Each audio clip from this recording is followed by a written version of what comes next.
शैतान द्वारा भ्रष्ट की गई सभी आत्माएं शैतान के अधिकार क्षेत्र के नियंत्रण में हैं। केवल वे लोग जो मसीह में विश्वास करते हैं शैतान के शिविर से बचाकर अलग कर दिए गए हैं और आज के राज्य में लाए गए हैं। अब ये लोग शैतान के प्रभाव में और नहीं रहते हैं। फिर भी मनुष्य की प्रकृति अभी भी मनुष्य के शरीर में जड़ जमाए हुए है।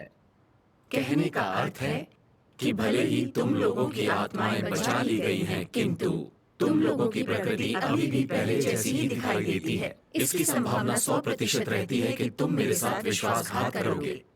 यही कारण है कि मेरा कार्य इतने लंबे समय तक चलता है, क्योंकि तुम्हारी प्रकृति दुस्साध्य है। अब तुम अपने कर्तव्यों को पूरा करते हुए उतनी अधिक पीड़ा उठा रहे हो जितना तुम उठा सकते हो, लेकिन यह एक अखंडनीय तथ्य है। तुम लोगों में से प्रत्येक मुझे धोखा देने और शैतान के अधिकार क्षेत्र उसके शिविर में लौटने और अपने पुराने जीवन में वापस जाने में सक्षम है।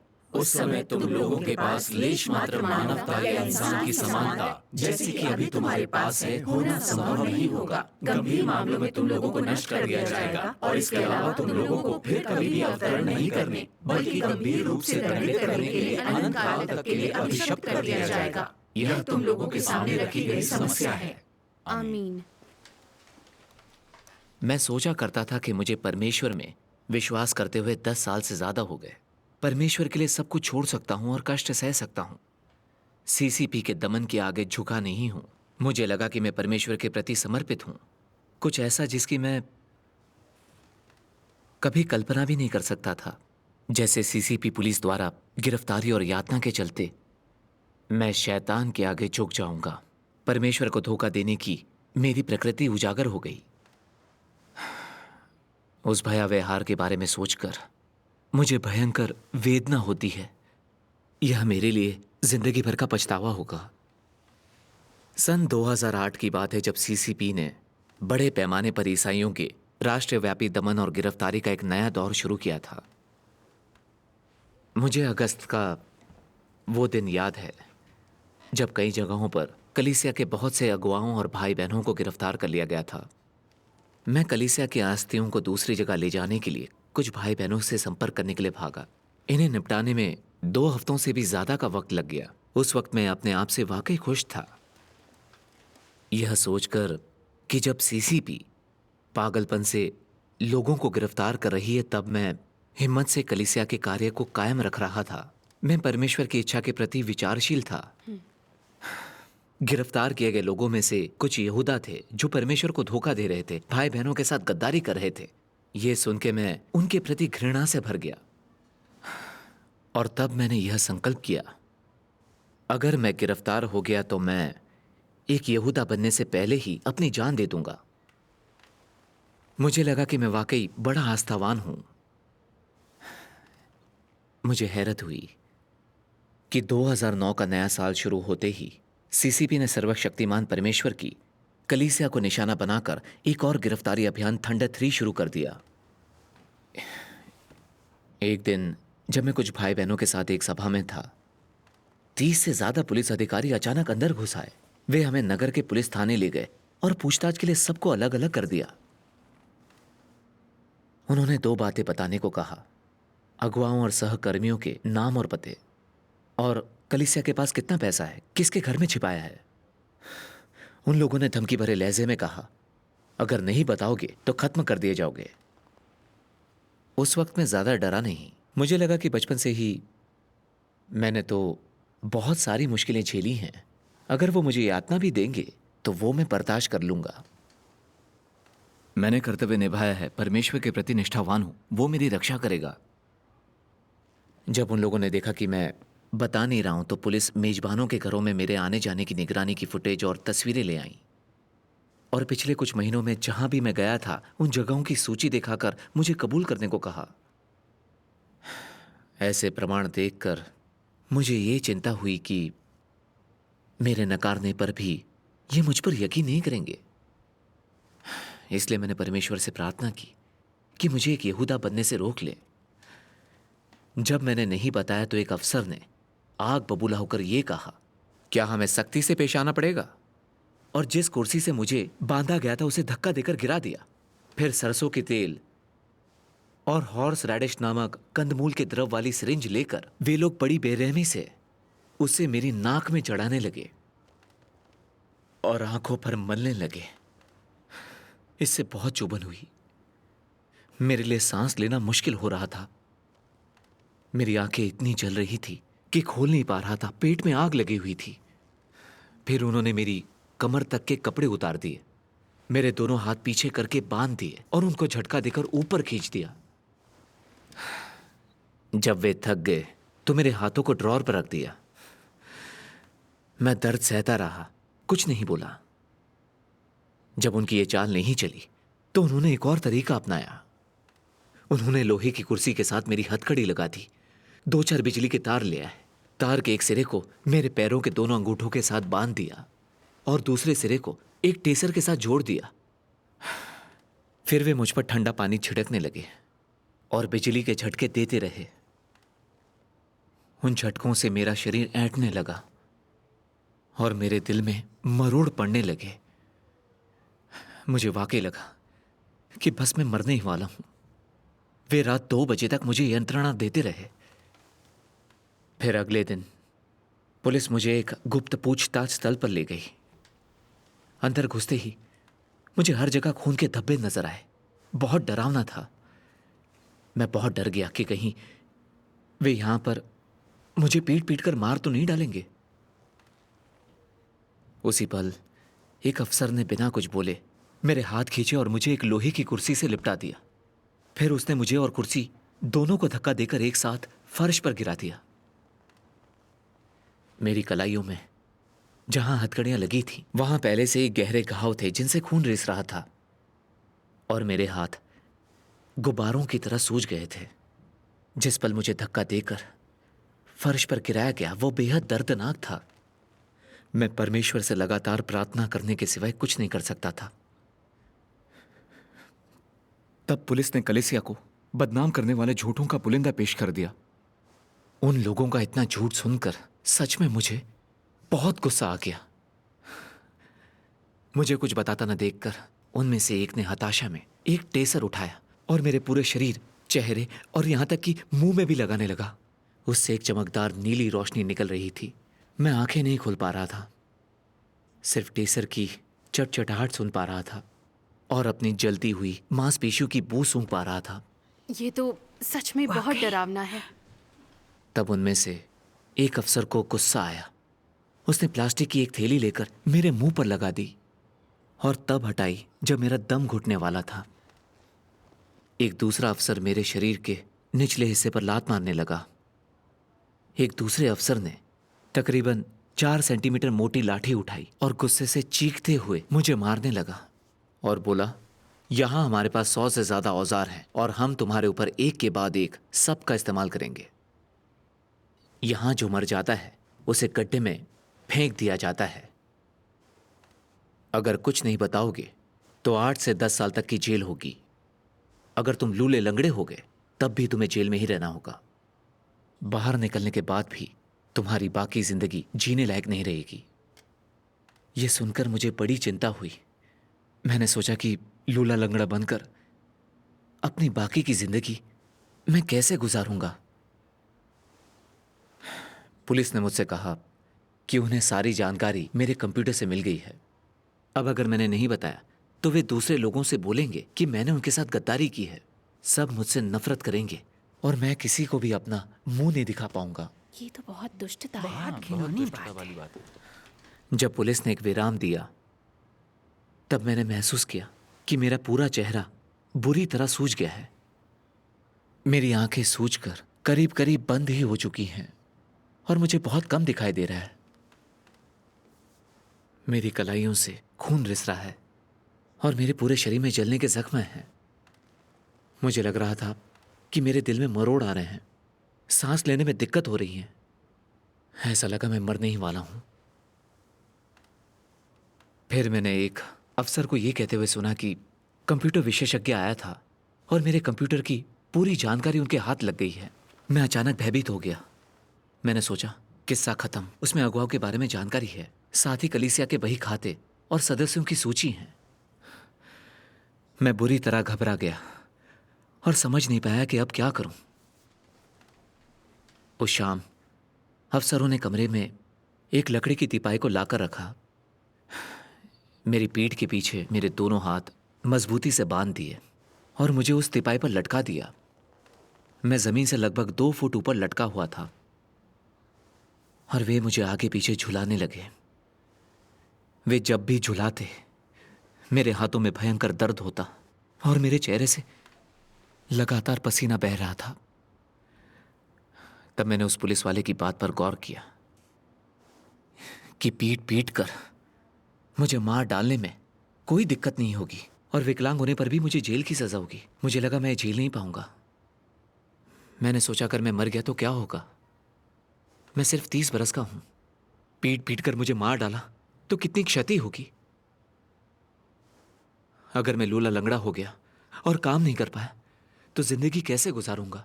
उन्होंने मेरे कंप्यूटर की पूरी जानकारी हासिल कर ली है, तो फिर मैं कबूल करूं या ना करूं, उससे क्या फर्क पड़ता है। मैं उन्हें थोड़ा बहुत बता दूं तो शायद वो मेरी जिंदगी बख्श दें। लेकिन फिर मैंने सोचा नहीं, ऐसा करके तो मैं एक यहूदा बन जाऊंगा। अवश्य। यह आंतरिक संघर्ष चलता ही रहा।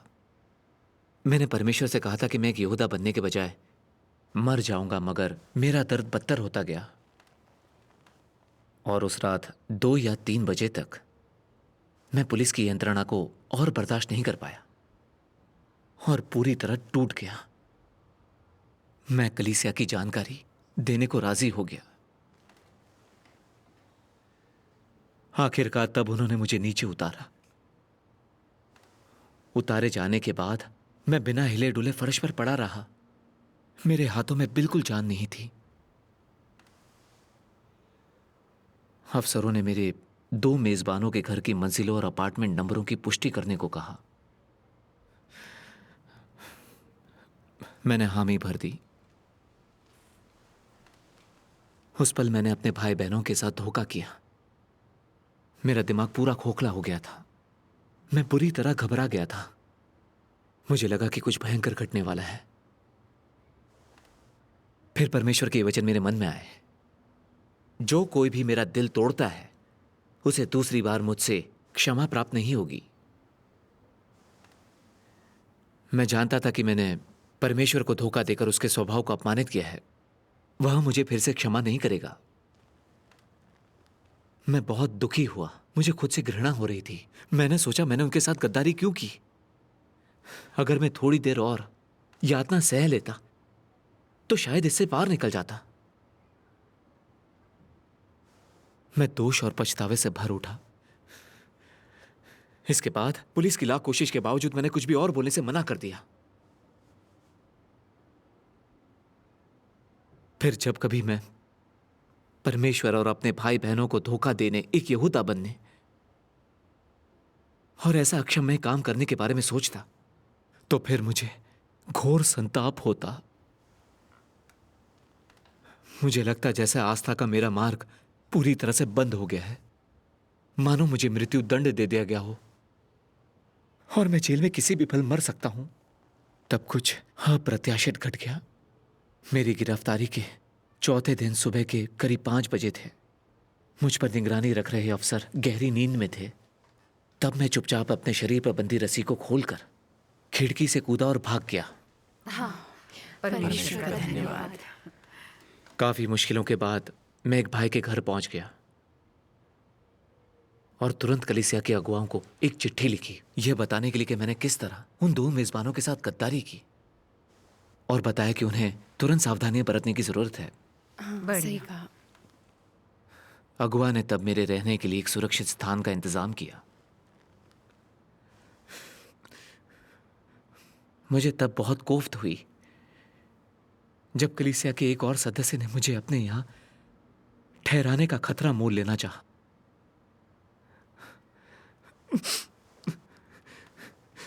मैंने परमेश्वर को धोखा दिया, भाई बहनों से गद्दारी की। मैं एक यहूदा बन गया था।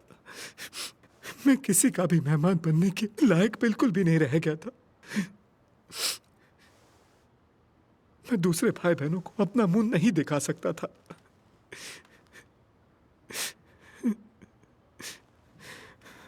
फिर मैंने परमेश्वर के ये वचन पढ़े,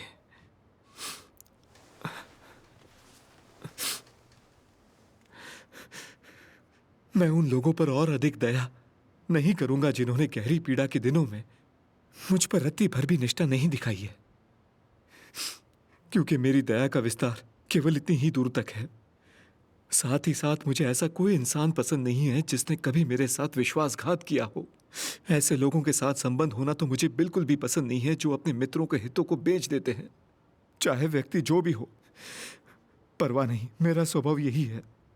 मुझे तुम लोगों को अवश्य बता देना चाहिए कि जो कोई भी मेरा दिल तोड़ता है उसे दूसरी बार मुझसे क्षमा प्राप्त नहीं होगी, और जो कोई भी मेरे प्रति निष्ठावान रहा है वह सदैव मेरे हृदय में बना रहेगा।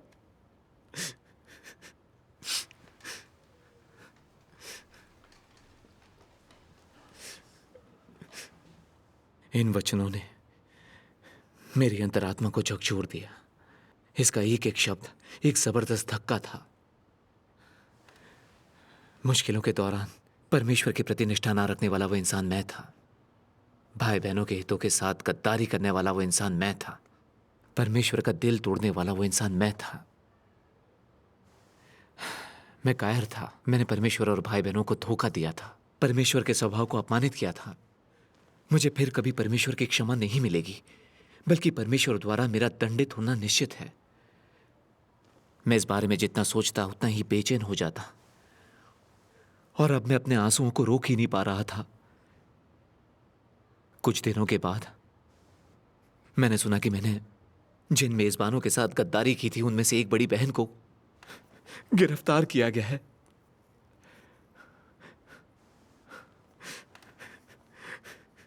उसने मुझे मेहमान बनाकर मेरी इतनी देखभाल की और मैंने उसके साथ गद्दारी की।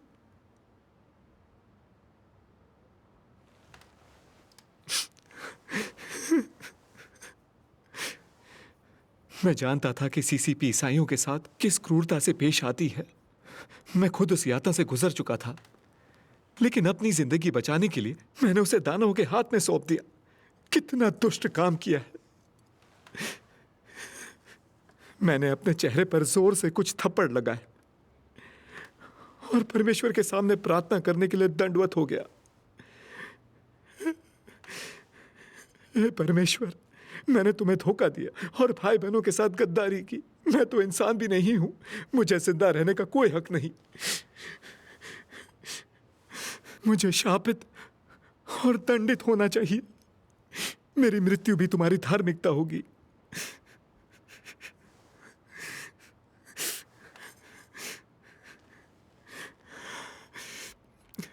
मुझे जरा भी सुकून नहीं मिल पा रहा था और मैं निरंतर संतप्त था। रात में बुरे सपनों के कारण बार बार मेरी नींद उड़ जाती।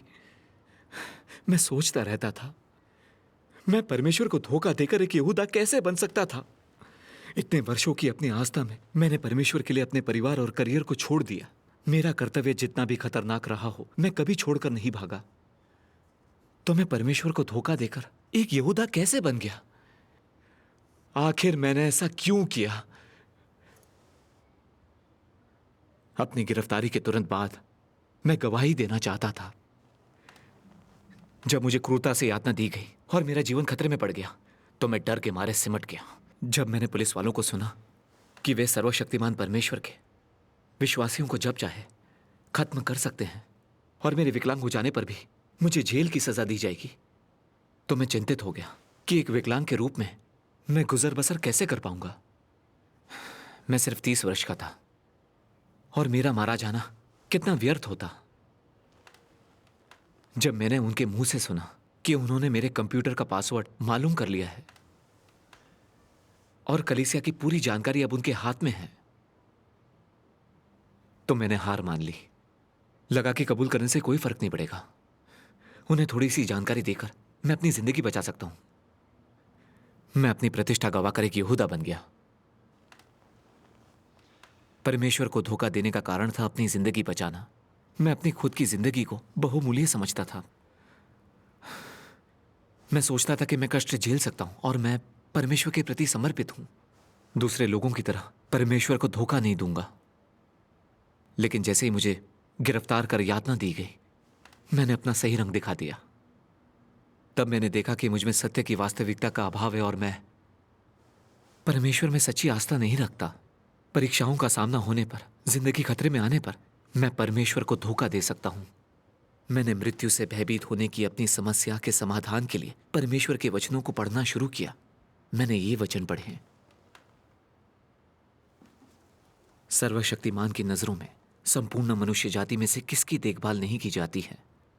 कौन सर्वशक्तिमान द्वारा पूर्व नियति के बीच नहीं रहता है? क्या मनुष्य का जीवन और मरण उसकी अपनी पसंद से होता है? क्या मनुष्य अपने भाग्य को खुद नियंत्रित करता है? बहुत से लोग मृत्यु की कामना करते हैं, फिर भी वह उनसे काफी दूर रहती है। बहुत से लोग जीवन में मजबूत बनना चाहते हैं और मृत्यु से डरते हैं, फिर भी उनकी जानकारी के बिना उन्हें मृत्यु की खाई में डुबाते हुए उनकी मृत्यु का दिन निकट आ जाता है। जब लोग अपने जीवन का त्याग करने के लिए तैयार होते हैं तो सब कुछ तुच्छ हो जाता है और कोई भी उनका लाभ नहीं उठा सकता। जीवन से अधिक महत्वपूर्ण क्या हो सकता है? इस प्रकार शैतान लोगों में अधिक कार्य करने में असमर्थ हो जाता है। वह मनुष्य के साथ कुछ भी नहीं कर सकता। हालांकि देह की परिभाषा में यह कहा जाता है कि देह शैतान द्वारा दूषित है। अगर लोग वास्तव में स्वयं को अर्पित कर देते हैं और शैतान से प्रेरित नहीं रहते हैं तो कोई भी उनसे लाभ नहीं प्राप्त कर सकता। परमेश्वर के वचनों ने मुझे इस बात का एहसास कराया कि जीवन और मृत्यु सहित हमारी सभी चीजें उसी के हाथ में हैं। सही कहा। मेरी मृत्यु कब होगी, पिटाई होगी या पंगु बन जाऊंगा, मेरा जीवन चाहे जैसा भी हो, सब पूर्व नियोजित होता है। सही कहा। सब कुछ परमेश्वर की इच्छा से चलता है। मैं जीऊं या मरूं, मुझे परमेश्वर के प्रति समर्पित होना चाहिए। भले शैतान मुझे मार डाले, पर अगर मैं परमेश्वर की गवाही दे सका तो यह एक सार्थक मृत्यु होगी। मैंने प्रभु यीशु के इन वचनों को याद किया, क्योंकि जो कोई अपना प्राण बचाना चाहेगा वह उसे खोएगा, परंतु जो कोई मेरे लिए अपना प्राण खोएगा वही उसे बचाएगा। आमीन। मैंने प्रभु यीशु के प्रेरितों और अनुयायियों के बारे में सोचा। उनमें से कई परमेश्वर के सुसमाचार को फैलाने और उसकी इच्छा को पूरी करने के लिए शहीद हुए थे। परमेश्वर ने उनकी सराहना की थी। उनके शरीरों की मौत हुई, उनकी आत्माओं की नहीं। मेरा परमेश्वर को धोखा देना, गद्दारी करना और एक यहूदा बनना अंतहीन शर्म की बात थी। मैं जिंदा लाश की तरह था, आत्मा रहित चलने वाली लाश जैसा। मुझे अपने विश्वासघात पर पछतावा हुआ और अपनी बेवकूफ़ी से नफरत हुई। ये मानकर कि पुलिस के पास कलीसिया की जानकारी पहले से है, मुझे लगा कि मेरे कबूलने से कोई फर्क नहीं पड़ेगा, लेकिन मैं पूरी तरह से गलत था। जब बड़ा लाल अजगर मुझे यातना दे रहा था, परमेश्वर देख रहा था कि मेरा रवैया क्या है और क्या मैं शैतान के सामने उसकी गवाही देता हूं। उन लोगों के पास वह जानकारी रही हो या नहीं, मुझे नहीं बताना चाहिए था। मेरा पुलिस को बता देना शैतान के सामने सिर झुकाना था और यह शर्म की निशानी थी। मुझे घृणा हुई कि मैंने सत्य का अनुसरण नहीं किया और परमेश्वर में आस्था नहीं रखी। मैंने अपने जीवन के लालच, प्रतिष्ठा और सच्चाई के अभाव से घृणा की। मैंने उस दानव बड़े लाल अजगर से भी घृणा की। वह परमेश्वर और सत्य से घृणा करता है, उसके चुने हुए लोगों को गिरफ्तार कर उत्पीड़ित करता है। वह परमेश्वर को नकारने और उसे धोखा देने के लिए लोगों को मजबूर करता है और उद्धार के उनके अवसरों को नष्ट कर देता है। मैंने प्रण किया कि बड़े लाल अजगर के साथ संबंधों को तोड़ दूंगा और जीवन परमेश्वर को समर्पित कर दूंगा। आमीन। आमीन। एक बार मैंने विजेताओं के अनुभवों पर गवाही के कुछ लेख पढ़े। मैंने देखा कि जब उन्हें बड़े लाल अजगर ने यातना दी थी तो उन्होंने शैतान पर विजय पाने और गवाही देने को परमेश्वर के वचनों पर भरोसा किया। मैं और भी शर्मिंदा हो गया। वे भी मेरी ही तरह उत्पीड़ित विश्वासी थे, तो फिर वे सब किस तरह से दर्द सहकर गवाही दे पाए? मैं क्यों इतना ज्यादा स्वार्थी, घिनौना और जीवन का लालची हूं कि मैं एक यहूदा बन गया? मेरी गद्दारी ने किस तरह शैतान को मेरा मखौल उड़ाने का मौका दिया, ये सोचकर मेरे दिल में मानो नश्तर चल गया। ये बात वाकई बहुत दुखदाई थी और मैं खुद को माफ नहीं कर पा रहा था। मैं बहुत ही निराश महसूस कर रहा था। उसी वक्त मैंने परमेश्वर के ये वचन पढ़े,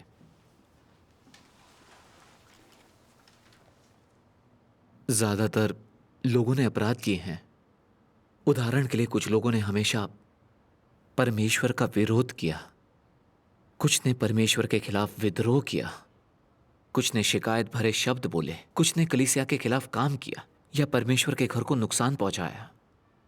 इन लोगों के साथ कैसा व्यवहार किया जाना चाहिए, उनके परिणाम, उनकी प्रकृति और उनके निरंतर व्यवहार के अनुसार निर्धारित किए जाएंगे। परमेश्वर प्रत्येक व्यक्ति के साथ उस वक्त के हालात और संदर्भ, वास्तविक परिस्थिति, लोगों के कर्मों, उनके व्यवहार और अभिव्यक्तियों के अनुसार निपटता है। परमेश्वर किसी के साथ गलत नहीं करेगा। यही परमेश्वर की धार्मिकता है। फिर मैंने एक धर्मोपदेश से यह अंश पढ़ा।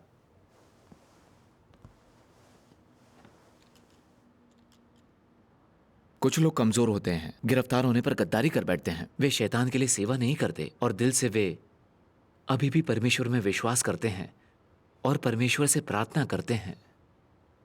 वे अपने आध्यात्मिक कद में बहुत अपरिपक्व और देह से कमजोर होते हैं, इसलिए थोड़ी गद्दारी कर बैठते हैं। वैसे वे पूरी तरह से गद्दारी नहीं करते, ना ही शैतान के लिए सेवा करते हैं, मगर यह उनके गवाही देने के बराबर ही है। जो लोग गिरफ्तारी के बाद कलीसिया और भाई बहनों के साथ पूरी तरह से गद्दारी करते हैं और जो उनकी निगरानी और गिरफ्तारी में बड़े लाल अजगर के साथ सहयोग करते हैं, परमेश्वर में फिर विश्वास न करने के बयान पर दस्तखत तक कर देते हैं, ऐसे लोगों को पूरी तरह से हटा दिया जाएगा और उनका शापित होना तय है। पहले ऐसे भाई बहन भी हुए हैं जिन्होंने जेल में रहते हुए कमजोरी के कारण थोड़ी सी गद्दारी की, फिर अंतरात्मा के कचोटने से उन्हें पछतावा हुआ और वे रो रो कर खुद से नफरत करने लगे। उन्होंने परमेश्वर के सामने शपथ ली कि वे उससे दंडित होंगे और विनती की कि उन्हें प्रतिकूल परिस्थितियां झेलने दें ताकि वे परमेश्वर को संतुष्ट करने के लिए सुंदर गवाही देने का अवसर पा सकें। ऐसे ही उन्होंने बार बार परमेश्वर से प्रार्थना की। जब तक वे सत्य का अनुसरण करने लायक नहीं बन गए, अपना कर्तव्य नहीं निभाने लगे और पवित्र आत्मा का कार्य भी प्राप्त नहीं हो गया, ऐसे लोगों ने सच्चाई से प्रायश्चित किया और वे ईमानदार हैं। परमेश्वर उन पर दया करेगा। परमेश्वर का धन्यवाद। इन वचनों ने मुझे सचमुच में भावुक बना दिया और मैं लगातार रोता रहा। परमेश्वर के निर्णय का आधार है कि एक व्यक्ति का अपराध कैसा है, किन हालात में किया गया है, क्या उसे पछतावा है। सिर्फ एक अपराध के आधार पर वह उसका परिणाम निर्धारित नहीं करता। सही कहा। मैंने देखा कि परमेश्वर का स्वभाव कितना धार्मिक है। परमेश्वर का धन्यवाद। और उसकी धार्मिकता में लोगों के लिए न्याय और कृपा दोनों शामिल होते हैं। मैंने परमेश्वर को धोखा देने और भाई बहनों के साथ गद्दारी करने का अपराध किया था, लेकिन परमेश्वर ने मुझे हटा नहीं दिया। उसने मुझे प्रायश्चित करने का एक मौका दिया, प्रबुद्ध कर मुझे रास्ता दिखाया, उसकी इच्छा को समझने की अनुमति दी। मैं समझ पाया कि परमेश्वर हर किसी के लिए महान उद्धार लेकर आता है। और परमेश्वर कितना अधिक कृपालु है। आमीन। परमेश्वर का धन्यवाद। मेरा पछतावा और दोष भाव बढ़ गया और मैं परमेश्वर का ऋणी महसूस करने लगा। मैंने अपने दिल में संकल्प किया, अगर मैं फिर से गिरफ्तार हुआ तो मैं अपना जीवन न्यौछावर करने को तैयार हूं। पुलिस जितनी भी यातना दे, मैं गवाही दूंगा और शैतान को शर्मसार करूंगा। आमीन। कुछ महीने बाद कलीसिया ने मेरे लिए एक नया काम तय किया। इस बात ने मेरे दिल को गहराई तक छू लिया। धोखेबाजी कर मैंने परमेश्वर का दिल तोड़ा था, लेकिन अपनी प्रचुर सहनशीलता और कृपा से उसने मुझे प्रायश्चित करने का मौका दिया। मैं जानता था कि मुझे इस अवसर को संजोना है। उसके प्रेम का मूल्य चुकाने के लिए मुझे अपना कर्तव्य पूरे दिल से निभाना है। परमेश्वर का का धन्यवाद। धन्यवाद। पलक झपकते ही दिसंबर 2012 आ गया। सीसीपी ने कलीसिया की गिरफ्तारी और उसके दमन का एक और बड़े पैमाने का अभियान शुरू किया। वे बहुत से भाई बहनों को गिरफ्तार करने के लिए उनके फोन की निगरानी कर रहे थे। 18 दिसंबर के दिन मेरे साथ काम करने वाली 2 बहनों को उनके फोन की टैपिंग करने के बाद गिरफ्तार कर लिया गया। उसके तुरंत बाद 2 अगुवाओं को भी गिरफ्तार कर लिया गया। जब मैंने इस बारे में सुना तो मुझे बहुत घबराहट होने लगी। मुझे पता था कि बहुत मुमकिन है मैं भी पहले से सीसीपी की निगरानी में हूं और किसी भी पल मुझे गिरफ्तार किया जा सकता है। यह कहना मुश्किल था कि दोबारा गिरफ्तार होने पर क्या मैं जिंदा बच पाऊंगा। इस ख्याल से मेरे मन में बहुत डर बैठ गया, लेकिन मैं ये भी जानता था कि सब कुछ परमेश्वर की अनुमति से ही होता है। मैंने परमेश्वर से प्रार्थना की कि अब मैं अपने शारीरिक खतरे के बारे में नहीं सोचना चाहता। मगर मैं इससे निपटते हुए अपना कर्तव्य करना चाहता हूँ। भले ही मुझे गिरफ्तार कर लिया जाए, मैं जान दांव पर लगाकर शैतान को शर्मसार करने के लिए गवाही दूंगा। परमेश्वर का धन्यवाद। इस प्रार्थना के बाद मुझे बहुत शांति और सुकून मिला। फिर मैं कलीसिया के काम की व्यवस्था में जुट गया। परमेश्वर की कृपा से करीब 1 महीने बाद कलीसिया का काम फिर से सामान्य होने लगा। परमेश्वर का बहुत खूब। इस अनुभव के जरिए मैंने देखा कि जब लोग अपने हितों के लिए न जीकर अपना कर्तव्य निभा पाते हैं तो वे अंदर शांति और सुकून महसूस करते हैं, अंतरात्मा को शांति मिलती है। सही है। परमेश्वर का धन्यवाद। जब कभी मैं परमेश्वर को धोखा देने वाला एक शर्मनाक यहूदा बनने के बारे में सोचता हूं, मैं अंदर से बहुत बुरा महसूस करता हूं। विफल होकर उजागर होने के कारण ही मुझे परमेश्वर के धार्मिक स्वभाव की थोड़ी समझ आई और मुझमें परमेश्वर का थोड़ा भय आया है। मैंने देखा कि परमेश्वर कितना बुद्धिमान है। हाँ। उन्होंने मेरे दोषों को उजागर करने के लिए बड़े लाल अजगर द्वारा गिरफ्तारी और उत्पीड़न का इस्तेमाल किया। तभी मैं खुद को जानकर खुद से नफरत कर पाया और सत्य का अनुसरण करना शुरू कर पाया। इंसान को बचाने के लिए परमेश्वर का कार्य कितना व्यवहारिक है। परमेश्वर का धन्यवाद। परमेश्वर का धन्यवाद।